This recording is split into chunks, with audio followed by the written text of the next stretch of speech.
Las 2 semanas previas hemos reflexionado primero en el capítulo 1, la semana pasada en el capítulo 3, y hoy vamos a referirnos al capítulo 6 de esta carta. Antes de leer la porción sobre la cual fundamentaremos el mensaje de esta mañana, necesitamos ubicar un poco la carta de Pablo a los Efesios en su contexto histórico. Debemos recordar que la iglesia de Éfeso fue fundada por Pablo y 3 colaboraron mucho con Pablo para la fundación de esta iglesia: Aquila, Priscila y Apolos fueron sus 3 colaboradores para la fundación de la iglesia en Éfeso.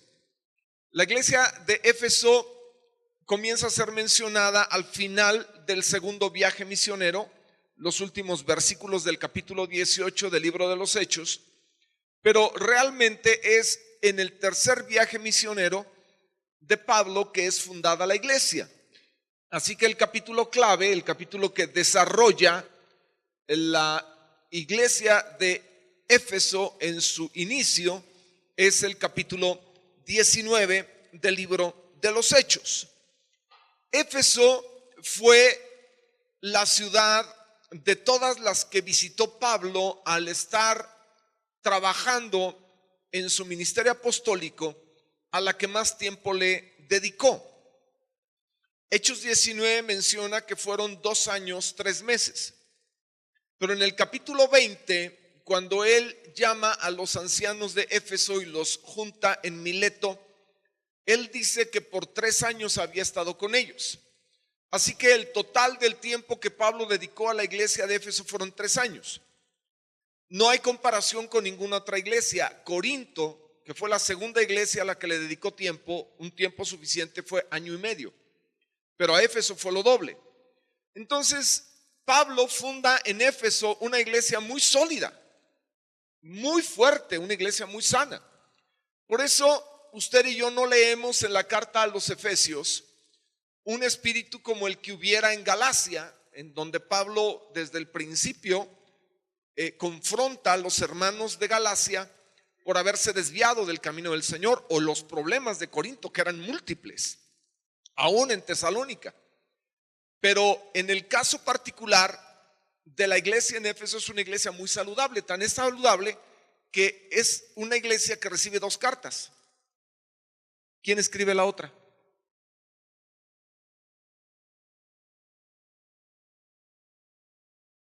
Antes de que vaya a agarrar su piedra y tirármela por hereje, piense. Pablo escribió una carta a los Efesios. ¿Quién escribió la otra?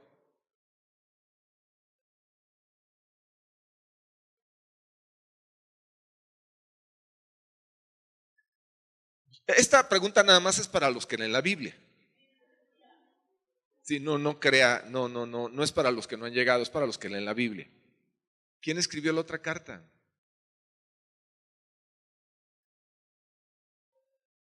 Juan. Por supuesto. Apocalipsis capítulo 2. La primera de las 7 cartas dirigidas a las iglesias de Asia Menor fue a la iglesia de Éfeso. Así que Éfeso recibe una carta de parte de Pablo y recibe otra carta de parte del Señor Jesucristo por medio de Juan. La primera de las 7 cartas es la carta a Éfeso. Así que es una iglesia saludable, es una iglesia fuerte, es una iglesia a la que Pablo le dedicó bastante tiempo y pudo generar una congregación saludable. ¿Cómo era la ciudad de Éfeso? Shakespeare, en la trama llamada Comedia de Errores, esta obra que él realiza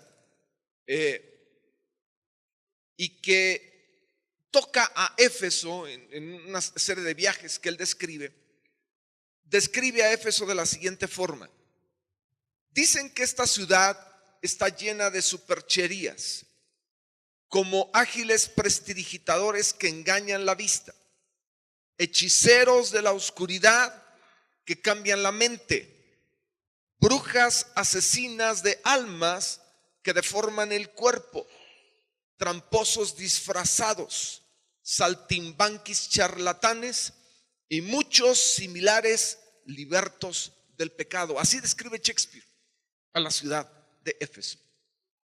La ciudad de Éfeso era muy conocida por su Efesia Grámata, que eran encantamientos escritos en papiros o en pergaminos y que se vendían a alto precio. Muchas personas llegaban a Éfeso porque era casi el Catemaco de Asia. Llegaban allá a comprar estos encantamientos porque les reconocían poder. Compraban estos papiros y en los papiros estaban escritas palabras secretas que tenían poder para hacer maldad o para crear cosas buenas. La superchería llevaba a la gente a viajar a Éfeso solamente para adquirir estos escritos, estas expresiones escritas en papiros o en pergaminos, y de esta forma buscar empoderarse con cosas malas para afectar a otros o para buscar salir adelante de muchos problemas o de crisis. Ya ve que esto de la superchería y de la brujería es algo antiguo. Éfeso era así. Ahora fíjese, Corinto era reconocida como la capital de la idolatría y de la fornicación. Corinto era la ciudad en donde la idolatría tenía el mayor auge. Había 1000 sacerdotisas que se prostituían para generar adeptos. Así que la prostitución, la fornicación y la idolatría estaban en Corinto. En Éfeso era la capital de lo oculto. Éfeso era la capital de las artes mágicas. Así que a esta ciudad llega Pablo y en esta ciudad establece el reino de Dios. Algo que usted y yo debemos recordar es que el poder del Señor es manifestado en medio frecuentemente de confrontaciones. Y el Señor, yo no sé si usted me está escuchando, siempre gana. El Señor siempre gana. Muchas ocasiones en la Escritura el Señor es confrontado y surge el hombre de Dios, surge la mujer de Dios que responde al desafío, y que en el enfrentamiento el Señor se glorifica y deja muy en alto el nombre del Señor. Entre los muchos desafíos que podemos recordar, nos acordamos en Primero de Reyes 17, 18, 19, la confrontación que tiene Elías con Acab, con Jezabel, y luego con los 400 profetas de Baal, los 450 profetas de Baal, los otros tantos de Acera, y la tremenda confrontación que hay. Y entonces Elías la propicia: vamos, dejen de servir a dos, defínanse por uno. Si Baal es Dios, vamos a servirle todos, pero si el Señor de los ejércitos es Dios, renuncien a todo lo demás. Y lo confrontan. Y en esa confrontación, todos recuerdan que los sacerdotes de Baal dice que clamaban por tiempo y se saherían, hacían cortaduras en su cuerpo y clamaban a Baal para que él respondiera. ¿Y qué pasó? Nada. ¿Por qué? Porque Baal es un ídolo muerto. Pero cuando llegó el momento de Elías, la Biblia dice que él llenó el pozo, pidió que se llenara con agua, y entonces oró al Señor y pidió que él demostrara que era el Dios verdadero. Y la Biblia dice que del cielo vino la intervención divina y hubo un fuego que lamió hasta el agua y quemó el holocausto, y quedó demostrado de manera fehaciente que el Señor es el único Dios verdadero. No te confundas, hay un solo Dios verdadero, es el que tú amas, es al que tú sirves, es al que tú adoras. No hay más que uno. Dele el aplauso a él con todo su corazón.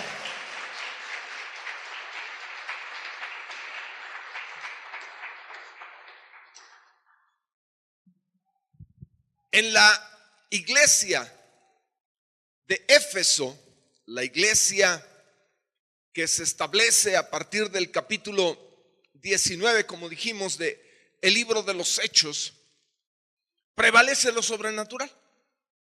En un ambiente sobrenatural adverso, surge lo sobrenatural de Dios. Y hay de menos 3 elementos sobrenaturales del poder de Dios manifestado en la iglesia de Éfeso que quisiera resaltar como parte del antecedente en el cual se da el mover de Dios para la que se escriba la carta que estamos considerando. Lo primero es que en el capítulo 19, versículo 11 del libro de los Hechos, dice Lucas que el Señor hacía milagros extraordinarios por medio de Pablo. Estos milagros extraordinarios incluían algo que fue único.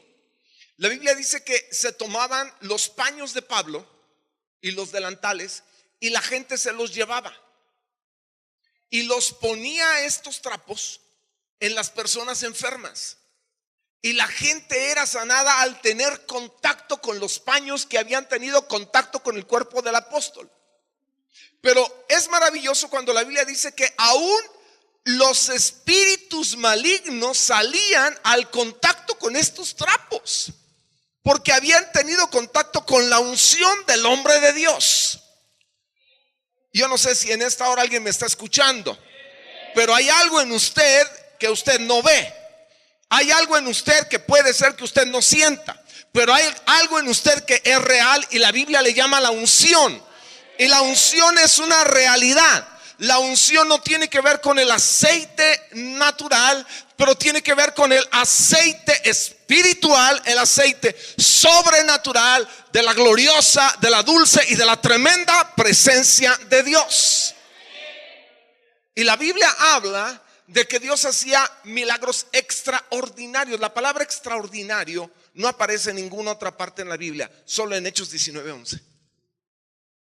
Ahora, si los milagros de Dios son eso, milagros y son siempre sobrenaturales, cuando la Biblia describe que eran extraordinarios, piense usted en la calidad de milagros que se realizaban.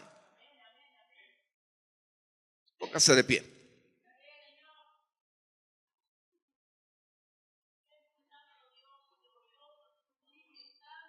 Yo quiero pedirle que en esta hora cierre sus ojos y levante su mano derecha y ore conmigo y dígale al Señor: Padre, en el nombre de Jesús, haz en esta casa, haz entre nosotros milagros extraordinarios en el nombre de Jesús. ¿Y cuántos dicen amén? Así sea. Amén, amén y amén. Amén.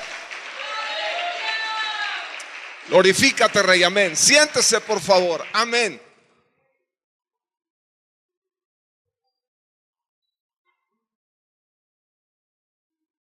Está la confrontación evidente porque Éfeso representaba todo el poder de los demonios, todo el poder de la maldad.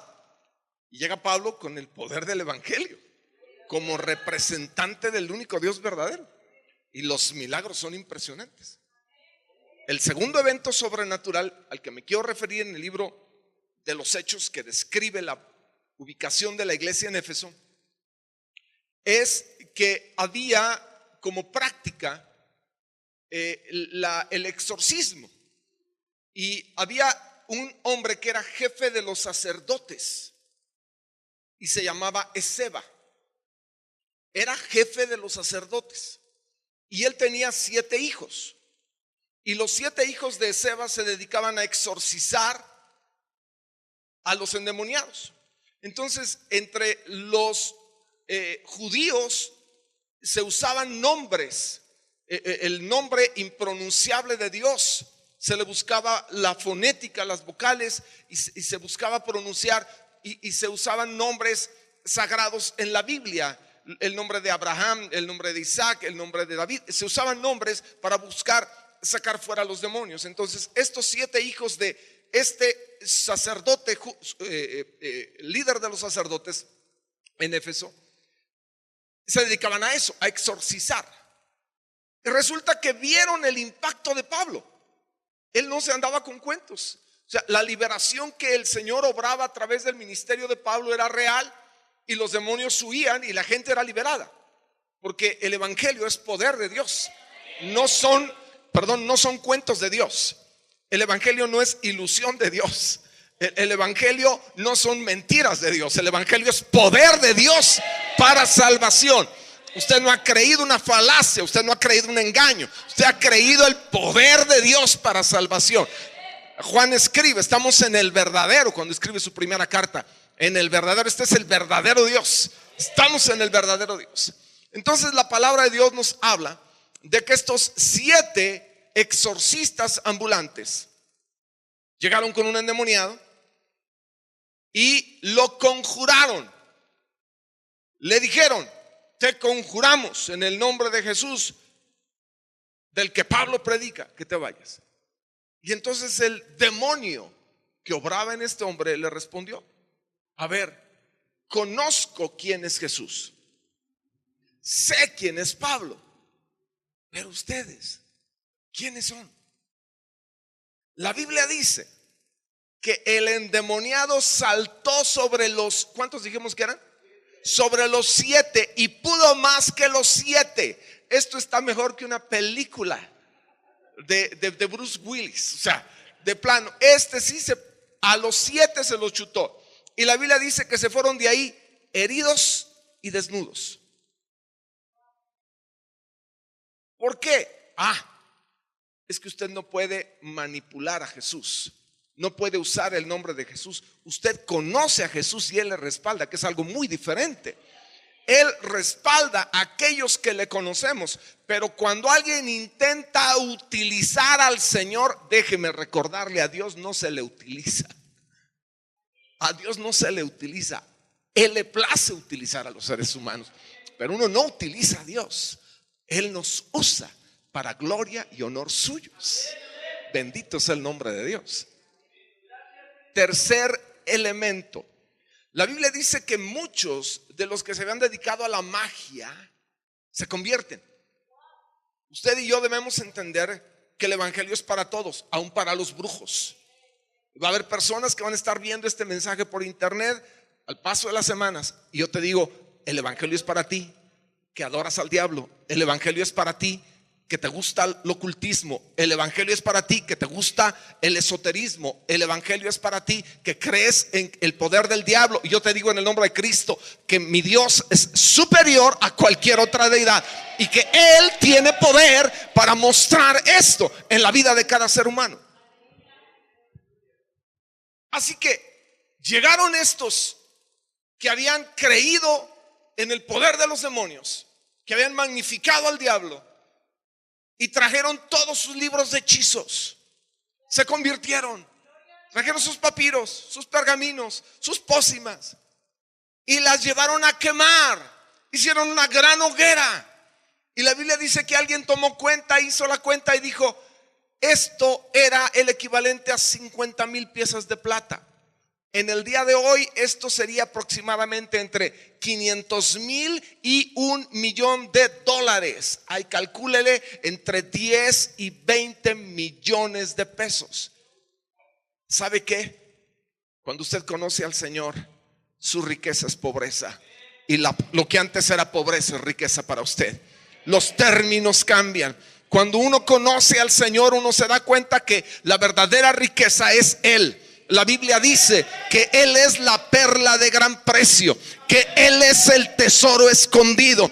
Cuando uno conoce, uno encuentra la perla de gran precio. Cuando uno encuentra el tesoro escondido, uno va y vende todo y va y compra esa perla. Uno se adueña de ese tesoro. Yo le digo: Jesucristo es nuestro tesoro. Él es nuestro tesoro. Él es la perla de gran precio. Todo lo demás carece de valor a los ojos de aquel que lo vale todo, el dueño del universo, el Señor eterno, el Olam, el infinito, el que lo ha creado todo, el que merece honor y gloria y alabanza siempre, siempre, siempre.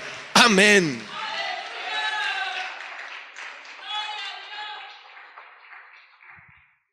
Para el mensaje de esta hora, necesitamos recordar estos elementos a fin de situar lo que a continuación vamos a leer en el contexto correcto. Ahora sí, Biblias abiertas, Efesios capítulo 6.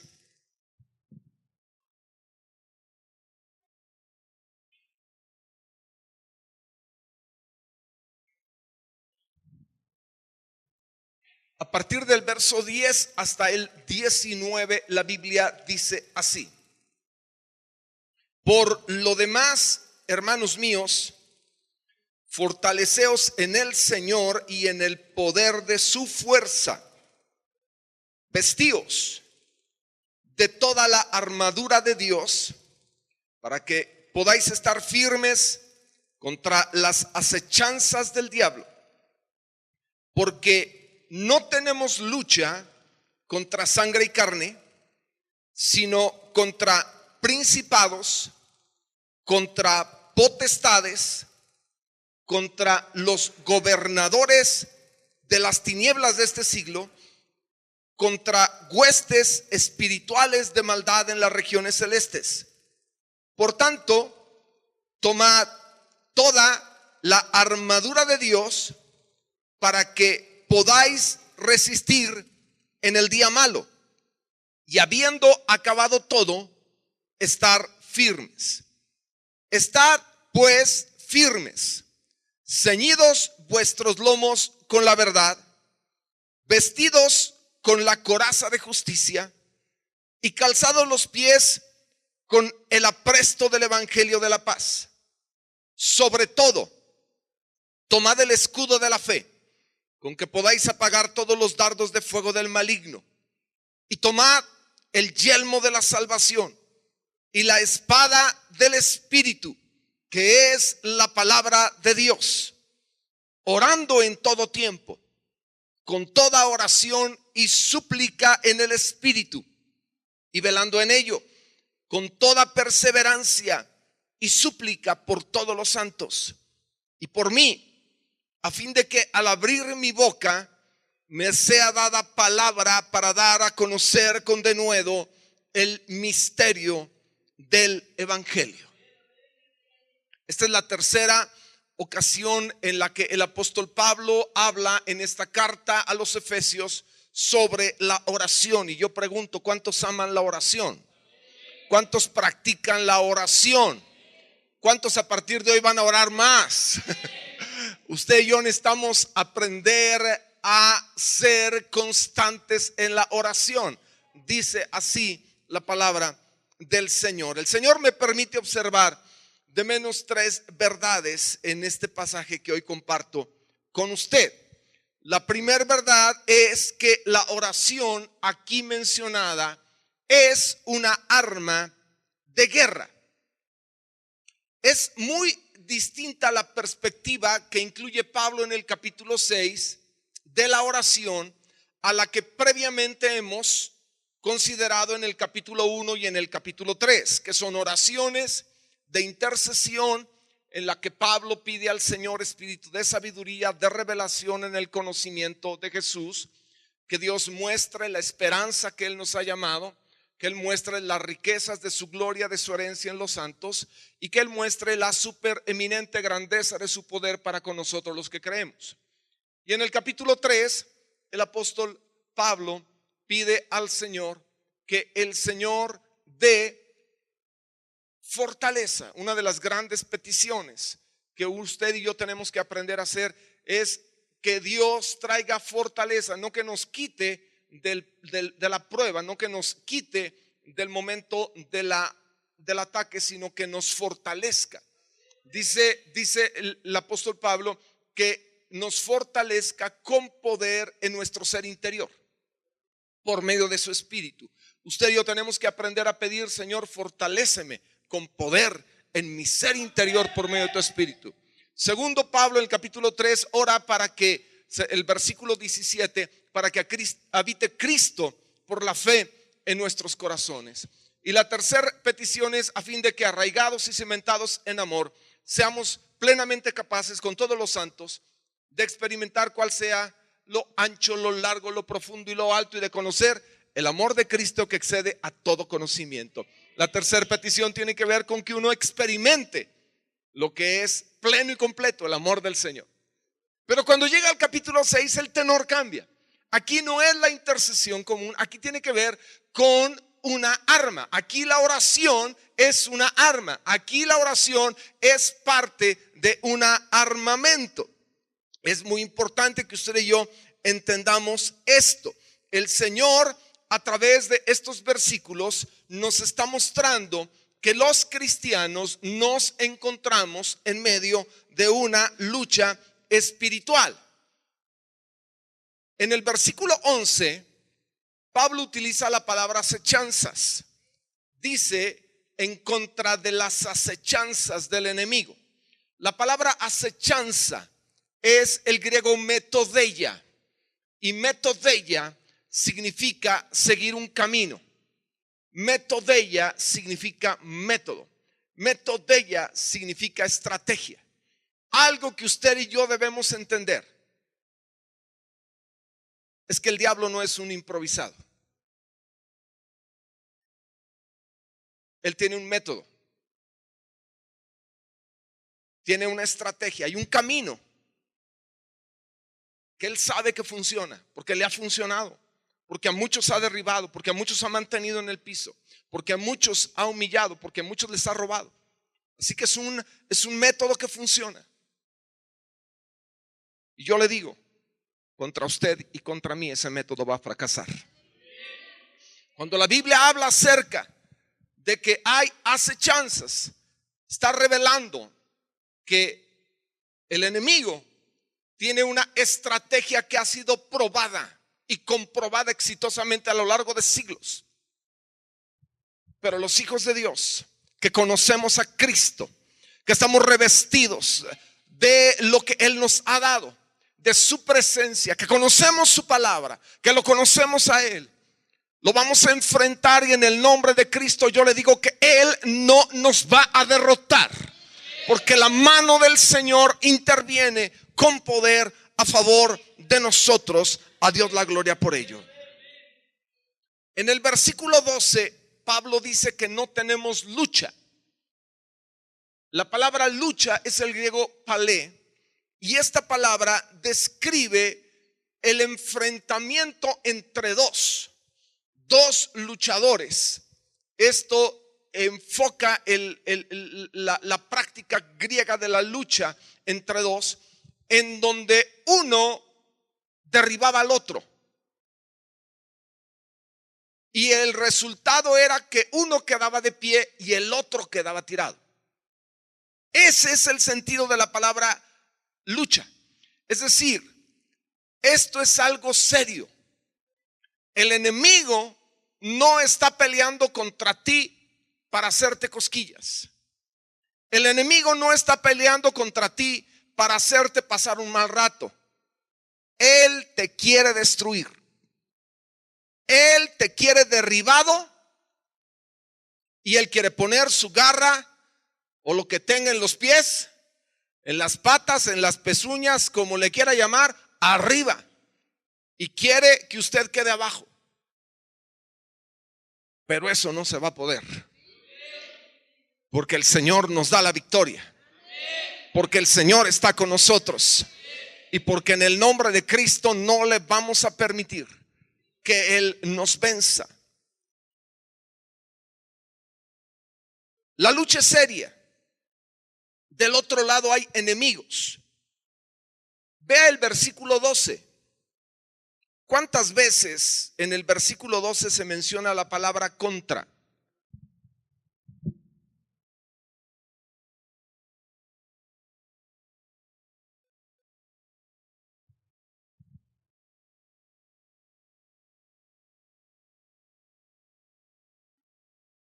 Cinco veces en el versículo 12 se menciona la palabra contra. Debo decirle algo, no luchamos en contra de enemigos imaginarios. Hay alguien tratando todo el tiempo de vencernos. Hay alguien tratando de debilitarnos. Hay alguien tratando de hacernos pensar, escuche, que la vida no vale la pena. Tratando de engañarnos con mentiras. Hay enemigos buscando descorazonarnos, hacernos que apartemos nuestra mirada del Señor, buscando que dejemos de seguirlo y de servirlo. Algo que declaro en fe es que nuestros enemigos no lograrán su cometido. Usted y yo perseveraremos. Usted y yo seguiremos al Señor. Usted y yo seguiremos viviendo una vida junto con nuestro Dios, a los pies del Señor, pegados a Él, y vamos a tener victoria. ¿Cuántos dicen amén? La Biblia enfoca el plural al hablar de nuestros adversarios. Dice que tenemos lucha contra, fíjese los calificativos que se utiliza: principados, potestades, gobernadores de las tinieblas de este siglo, huestes espirituales de maldad en las regiones celestes. No tengo en esta hora el tiempo para enfocarme en los nombres aquí mencionados, ni es el objetivo de esta serie de mensajes hacer esto, pero sí quiero puntualizar lo plural y la gama de enemigos que hay. No dice que tenemos lucha en contra de uno, dice principados, y luego potestades, y luego gobernadores de las tinieblas de este siglo, y luego huestes. La palabra hueste no le habla de uno ni de dos. Una hueste es mundo, y dice huestes espirituales de maldad en las regiones celestes. Dimensiona un poco de qué la Biblia está hablando. Ok, algunos ya están entendiendo de qué se trata. Tenemos un enemigo que es el diablo, solo que este posee un ejército de demonios. Y hay un montón con especialidades. Hay quienes estudian esto de manera profunda, menciona que hay demonios. Finalmente las palabras, los términos así nos permiten entender que tiene una especialidad en un área. Hay quienes tienen la especialidad de desanimar a la gente. Y recuerden que el desánimo es el arma más usada del diablo y con más éxito. Y hay un montón de cosas que los enemigos usan para afectar. Muchas cosas. Ahora, en el capítulo 6 del segundo libro de Reyes estaba Eliseo con su siervo Giesi. Y se levanta Giesi y queda espantado al ver todo el ejército sirio. Queda impresionado al ver el ejército sirio. Y entonces el profeta le dice a Giesi: Giesi, no tengas miedo. Más son los que están con nosotros que los que están con ellos. Dice Segundo Reyes 6, versículo 16, que entonces lo que hizo Eliseo fue orar por su siervo y le pidió a Dios: Señor, ábrele los ojos para que él pueda ver. De pronto él vio y se dio cuenta que estaban rodeados de un ejército de ángeles con carros de fuego. No había visto Giesi y quedó impresionado. Yo oro en el nombre de Cristo para que él haga así. Mire, ahí como está, cierre sus ojos, ponga sus manos en sus ojos y pida conmigo y dígale así: Padre, que mis ojos sean abiertos para ver que más son los que están conmigo que los que están contra mí. En el nombre de Jesús, amén.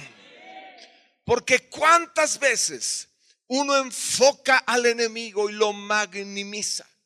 y uno habla acerca del poder del diablo y del poder de los demonios y cómo destruyen y cómo afectan y cómo roban. Oh, que Dios nos deje ver el poder suyo.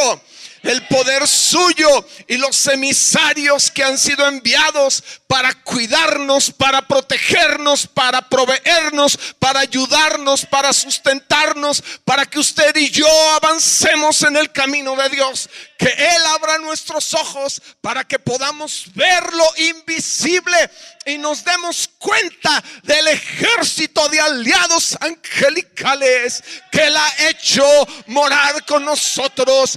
Por eso David en el Salmo 91 habló de ángeles que acampan alrededor de los que le temen y Él nos defiende. La gloria sea para el Señor siempre. Amén.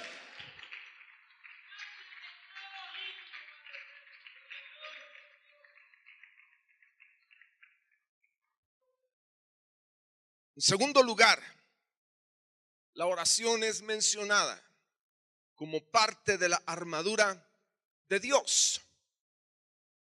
Armadura viene del griego panoplia. Es muy interesante la palabra panoplia, tiene que ver con totalmente armado. Es lo que significa panoplia, totalmente armado. Así que armadura es totalmente armado. El Señor no proveyó para nosotros algunas armas sueltas para enfrentar al enemigo, sino que proveyó una armadura completa.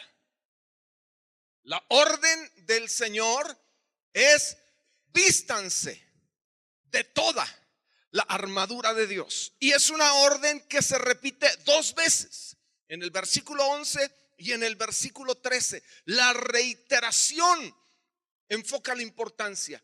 Vístanse, tomen toda la armadura de Dios. Usted no le funciona el utilizar una arma, una parte, tiene que usarla toda. Ahora, Pablo sabía lo que escribía cuando describe la armadura. La Biblia dice que cuando Pablo, después del naufragio, llega a Roma, él estuvo encadenado a un soldado por 3 años. Así que por 3 años vio al soldado, vio su armadura, lo vio, lo volvió a ver y se cansó de verlo. Cuando él describe la armadura, no está hablando de algo imaginario. Lo tenía a la mano, lo tenía con él todo el tiempo. Ese soldado vestía una armadura permanentemente y Pablo lo veía. Ahí estaba frente a él.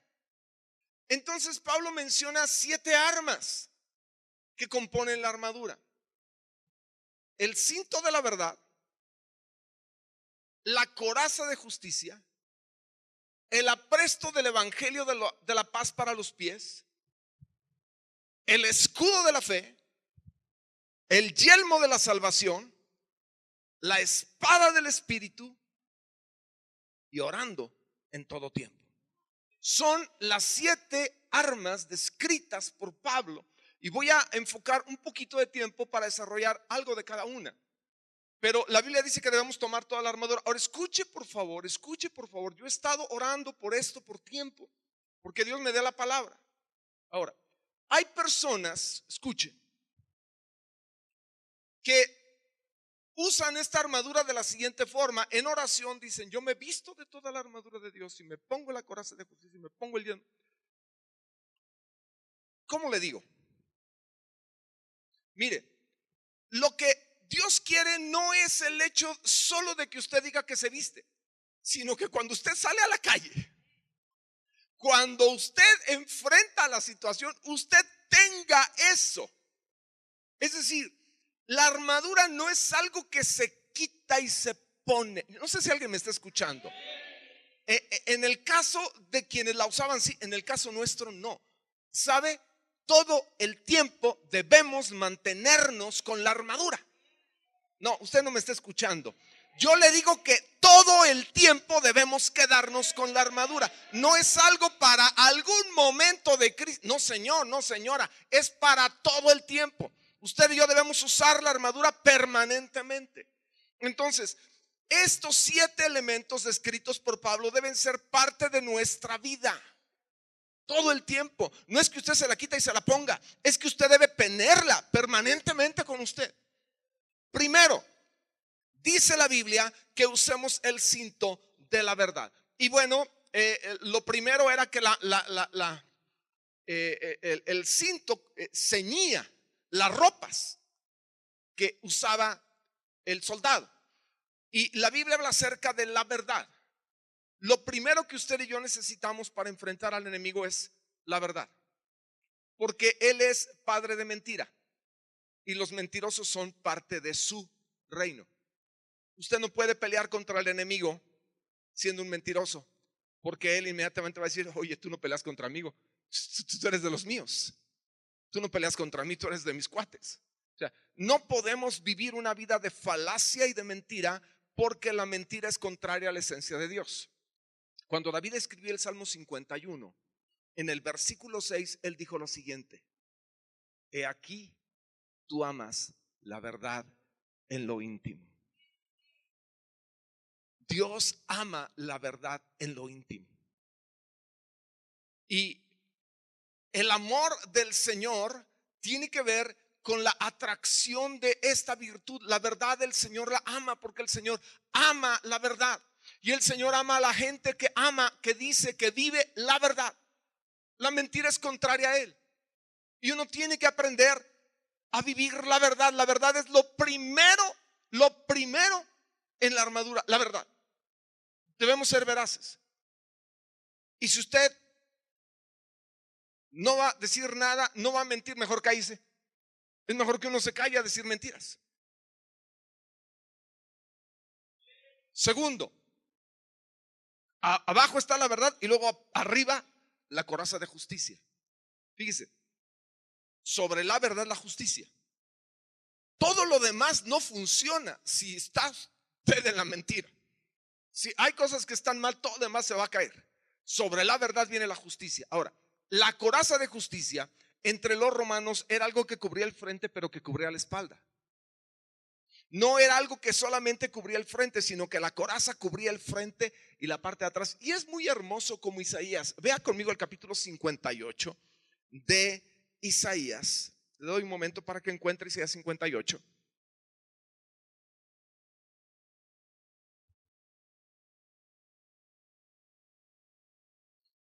El versículo 8 de Isaías 58 dice: entonces nacerá tu luz como el alba, y tu salvación se dejará ver pronto, e irá tu justicia delante de ti, y la gloria del Señor será tu retaguardia. La justicia delante y la gloria del Señor detrás. La justicia. ¿De qué habla la Biblia cuando habla de la justicia? Muy sencillo. La justicia tiene que ver con que usted y yo seamos justos. Debemos ser justos en nuestro trato con los demás. Debemos ser justos con nuestra familia. Aguas con abusar de los más débiles en la familia. Aguas con manipular a la familia. Aguas con usarlos. Uno debe ser justo. Debe ser justo. Si usted promete algo, délo. La justicia es parte de la armadura. En nuestro trato con los demás debemos ser justos. Si usted hace negocios, si usted es vendedor, si usted es una persona que comercia, sea justo, no engañe, no dé kilos de 900 gramos. La justicia es algo que debe ser parte. ¿Por qué? Porque si uno no es justo, el diablo ya nos tiene agarrados. Debemos ser justos.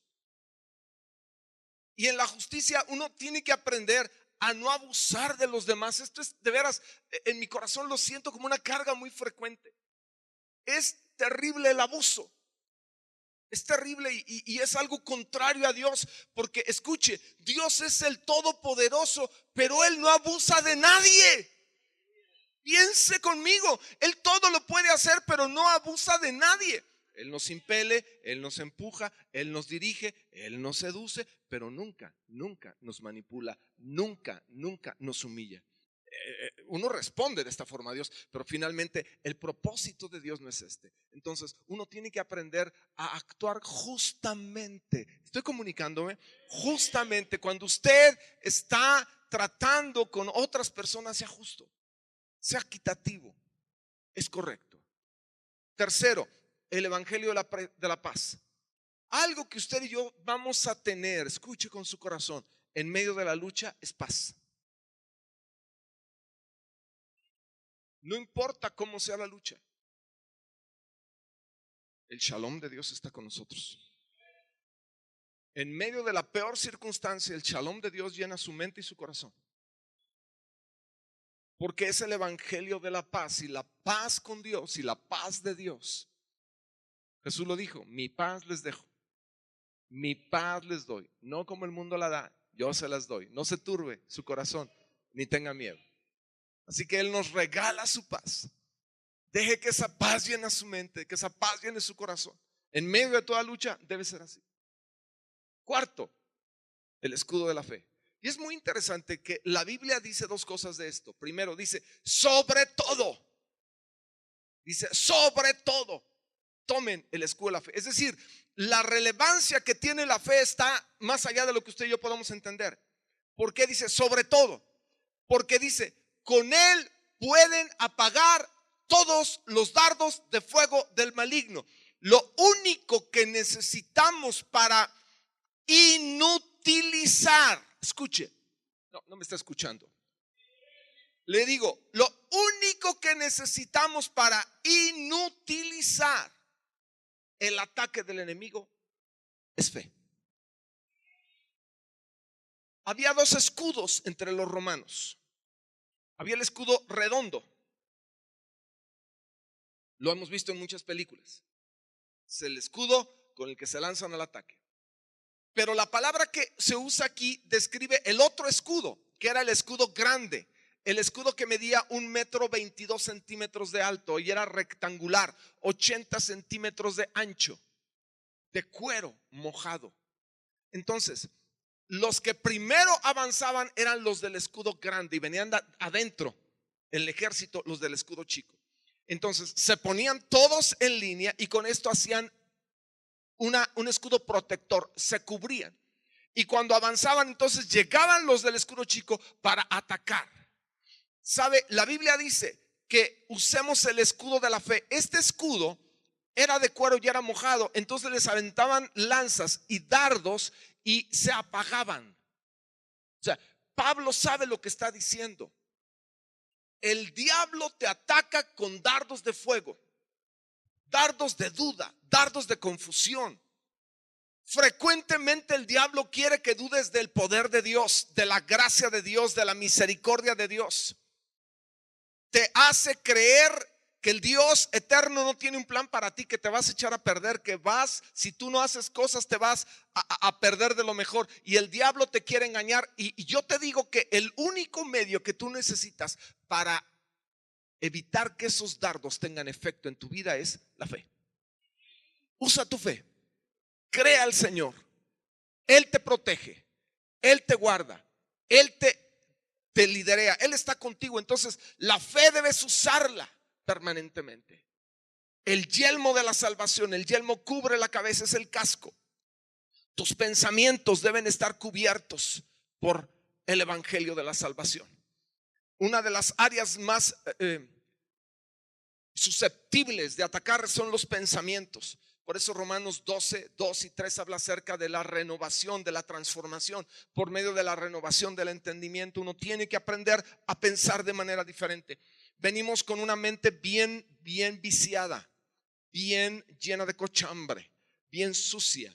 Y uno tiene que recibir una mentalidad cambiada. Y el Señor te da una mentalidad cambiada. Ahí está el casco de la salvación. Dios te da el casco para que tú lo uses y puedas estar con mente correcta. Y luego la espada del Espíritu, que es la palabra de Dios. Dos palabras para espada: panoplia y macaria. Se usa la espada chica, no la espada grande, porque es la espada de la defensa, no de la ofensiva. ¿Por qué es tan claro esto? Escuche, todo el lenguaje de estos versículos describen la defensa, no el ataque. Escuche, no somos en ninguno de estos versículos llamados a ir a atacar a los demonios. Escuche, en ninguno de estos versículos se nos conmina a ir a atacar al diablo. ¿Por qué? Porque el diablo y los demonios no tienen nada que nos importen a usted y a mí. Ellos son los que nos atacan, porque usted y yo tenemos un tesoro que nos quieren robar. Por eso ellos nos atacan, porque ellos saben lo que tenemos en el corazón. Ellos saben lo que es nuestra salvación. Ellos saben lo que es la fe. Ellos saben lo que es la esperanza. Ellos saben lo que es el amor. Ellos saben los propósitos que Dios tiene para nuestra vida. Por eso ellos buscan robarnos lo que Dios nos ha dado. El ataque viene de ellos hacia nosotros, porque ellos conocen la riqueza que Dios nos ha dado y buscan robárnosla. Buscan acabar con la esperanza, buscan acabar con la fe, buscan acabar con la riqueza que Dios nos ha dado. Pero van a quedar frustrados, porque Dios no les permitirá que nos quiten nada de todo aquello que el Señor nos ha dado. Bendito sea el Señor. La séptima arma es la oración. ¿Cuándo se da esta contienda?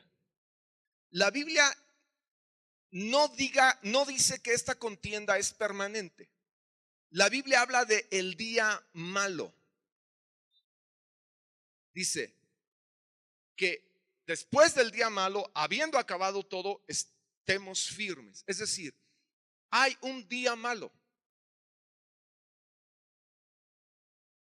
Y el día no siempre es de 24 horas.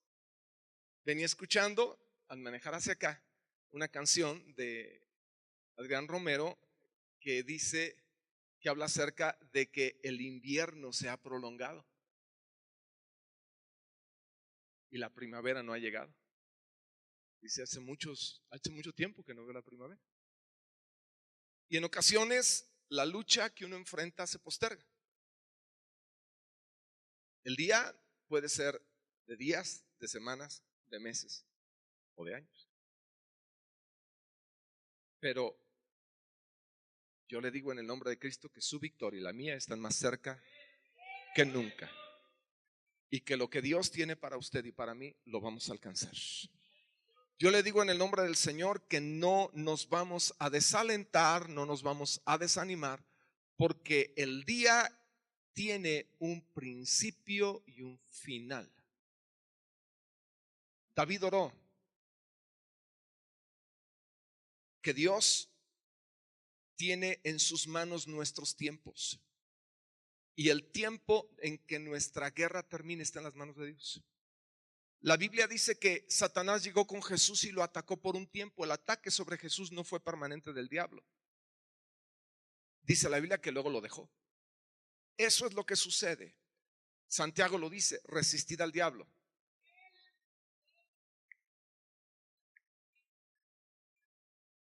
Someteos a Dios, resistir al diablo y él huirá de vosotros. Entonces, usted y yo tenemos que aprender que el día malo es un tiempo en el que vamos a ser atacados, pero el ataque va a terminar.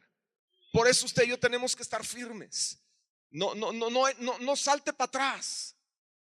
Salte para adelante. Créale al Señor. Manténgase firme, aunque le duela, aunque se muera, no se va a morir.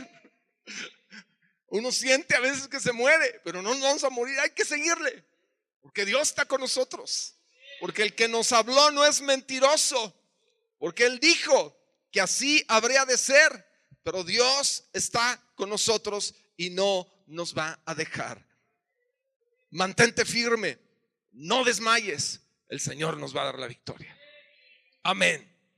En tercer lugar, dígame, pastor, apúrese porque ya me quiero ir a desayunar.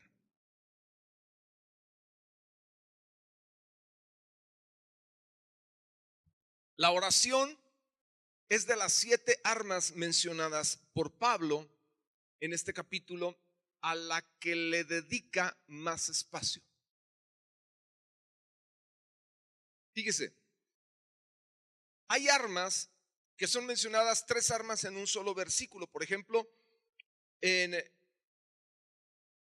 el versículo 14 se menciona la verdad, la justicia y la paz en un solo versículo.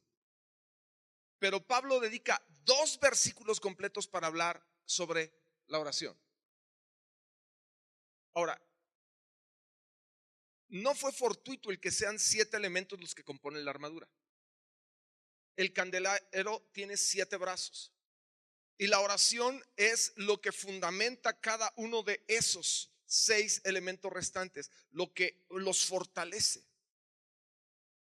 Usted recuerda en el capítulo 17 del Éxodo, cuando Moisés se enfrentó a Amalek, que la clave para la victoria de Israel era cuando Moisés, ¿qué hacía? Hay algo especial cuando usted y yo nos rendimos a Dios, cuando usted y yo oramos, cuando usted y yo clamamos, cuando decimos mis fuerzas se acabaron, pero las tuyas están conmigo. Me rindo a ti, ayúdame, fortaléceme, porque solo no puedo. Hay algo especial que se da. Y la Biblia dice que cuando Moisés levantaba sus manos, Israel prevalecía, y finalmente Aarón y Hur le detuvieron sus brazos arriba e Israel logró la victoria. La oración es clave en medio de la lucha. Solo a Dios se le puede ocurrir orar en medio de la guerra. Solo a Dios. Como solo a Dios se le puede ocurrir alabar en medio de la guerra. Por eso los muros de Jericó cayeron. Solo Dios. Dios tiene estrategias que si usted y yo las desconocemos o las ignoramos, no nos va a ir bien. Tenemos que aprender a usar las estrategias del Señor para tener victoria en la batalla que día a día usted y yo enfrentamos. Ahora, cuando habla Pablo de la oración, versículos 18 y 19, los vuelvo a leer, por favor. Dice, orando en todo tiempo, con toda oración y súplica en el Espíritu, y velando en ello con toda perseverancia y súplica por todos los santos y por mí, a fin de que al abrir mi boca me sea dada palabra para dar a conocer con denuedo el misterio del Evangelio. En la guerra espiritual la oración es vital. Sin oración el enemigo puede derribarnos no solo anímicamente, sino aún nos puede destruir, puede acabar con nuestra vida. La oración de guerra abarca 4 todos. Todo tiempo, toda oración, toda perseverancia, todos los santos. Una vez más, versículo 18. Todo tiempo, toda oración, toda perseverancia y todos los santos. En primer lugar, dice Pablo que oremos en todo tiempo. 2 palabras en griego para tiempo, cronos y kairos. La palabra que utiliza Pablo aquí es kairos, que significa en toda situación, en toda ocasión. Escuche, lo que el Señor está diciendo es, cuando enfrentes situaciones que vengan amenazantes a tu vida, lejos de que te preocupes, lejos de que te amilanes, lejos de que tu corazón se apachurre, ora. Ante toda situación que enfrentes, ora. La oración debe ser en todo tiempo, en toda situación, en toda ocasión. Toda ocasión. La reacción, lamentablemente, que muchos tenemos ante el ataque del enemigo no es orar, es preocuparnos, es llamar a la comadre, es empezar a mandar WhatsApp, es poner en el muro, help, ayúdenme, estoy en una crisis, ahí en Facebook. Tú tienes que aprender a orar, no hacer público tu momento difícil. Ora, esa situación que llega a tu vida, ponla en las manos del Señor, preséntala a Dios en oración. Dios va a hacer algo, pero acuérdate de algo, por favor. La única oración que Dios no responde es la que no se hace. Para que Dios responda tienes que orar. Tienes que orar, tienes que orar. Primero, en toda ocasión, en todo tiempo. Segundo, toda perseverancia. Y es muy interesante que dice Pablo, velando en ella con toda perseverancia. Y la palabra velar, agárrese de la silla.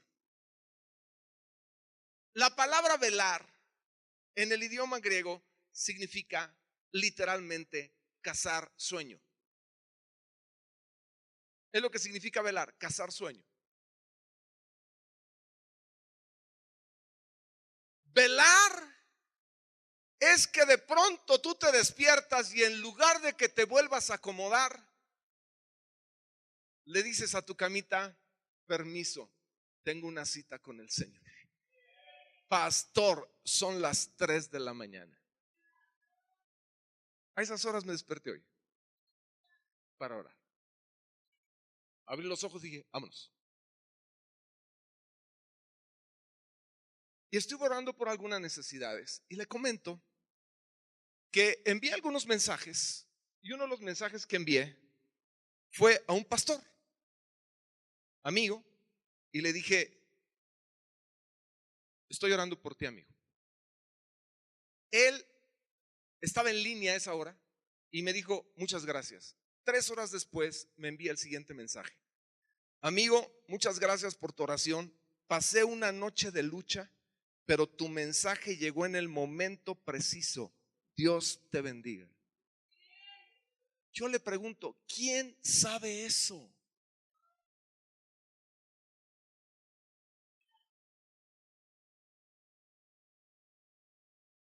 Velando. Con toda perseverancia. Yo le estoy hablando de que la oración no la agarre usted 2 días y 2 años deje de orar. Eso no sirve. Yo le hablo de que la oración debe ser algo, una práctica de vida de todo el tiempo. La gente más desalentada, más desanimada, más achicopalada es la que no ora. Todos somos atacados, pero la oración es un medio a través del cual el Señor nos fortalece. 3, dice, todo tiempo, con toda perseverancia, con toda oración. Porque hay diferentes tipos de oración. Usted ora por petición, usted ora con acción de gracias, usted ora con alabanza, usted ora con súplica, usted ora con intercesión. Que ore toda oración, toda oración. No solamente pida, también agradezca, también alabe, también ore por otros, con toda oración. 4, por todos los santos. No solo ore por usted. Parece que en esta casa ya hemos hablado de esto, ¿verdad?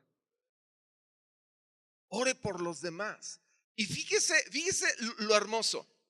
Capítulo 1 de Efesios, Pablo ora por los demás. Capítulo 3 de Efesios, Pablo ora por los demás. Capítulo 6, versículo 19, Pablo ora y dice, oren por mí.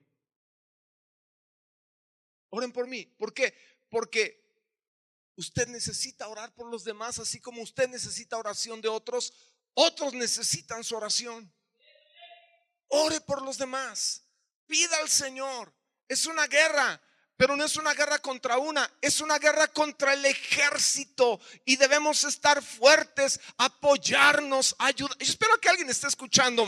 Respaldarnos. La oración mutua es clave. Ore por mí, ore por nosotros, oramos por usted. La oración es clave. Yo les decía hace 2 semanas, cuando usted se ponga a orar, de menos lleve 5 nombres de personas de la iglesia y por nombre presente esas personas ante el Señor. No se quede diciendo, la Biblia dice que oremos por todos los santos. Señor, oro por todos los santos. Interceda por cada uno en particular. Ruegue por cada uno en particular. Póngase de pie.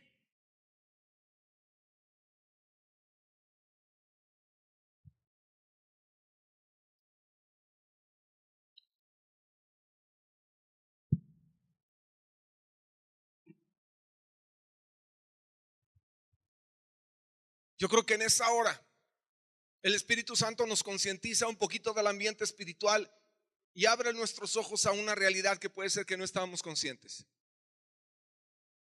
Pero así como el Espíritu Santo abre nuestros ojos y nos muestra que hay un ejército enemigo que está buscando acabar con nosotros, abre nuestros ojos y nos muestra que más son los que están con nosotros que los que están contra nosotros. Mejor aún, mayor es el que está con nosotros que aquel que está en el mundo. El Señor es nuestro Dios. Él nos da la victoria. En medio de la guerra, Él te hace una guerrera, un guerrero y un vencedor. Levante sus manos en esta hora y créale al Señor por victoria. Yo le digo en el nombre de Cristo que el enemigo no va a lograr su objetivo y no lo va a derribar, no lo va a desanimar, no le va a robar su paz, no le va a robar su gozo, no le va a robar su salvación. Los hijos suyos son una riqueza que está en las manos de su Dios. Yo le digo que Dios pelea a favor de usted y que Él es su Padre, Él es su Rey, Él es su Señor, y que usted va a ver peticiones de años cumplidas pronto. La mano de Dios está a su favor. La mano de Dios pelea a su favor.